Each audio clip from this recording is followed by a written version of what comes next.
So, ayan, may nag-comment na naman, bakit hindi ko makita, madam, yung mga reviews niyan sa TikTok na naka-video ang mga gumagamit. Kaya hindi nyo pa nakikita dahil kaka-release lang po natin ito kahapon sa mga distributor and nagsisimula pa lang silang mag-ship.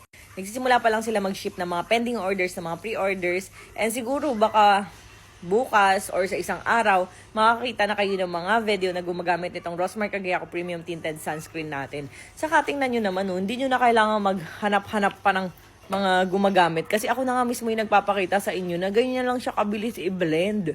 Tapos parang may foundation finish siya, tapos SPF 70 pa. So kaya kayo mag-check out na kayo kung ayaw nyo maubusan. Ayan o.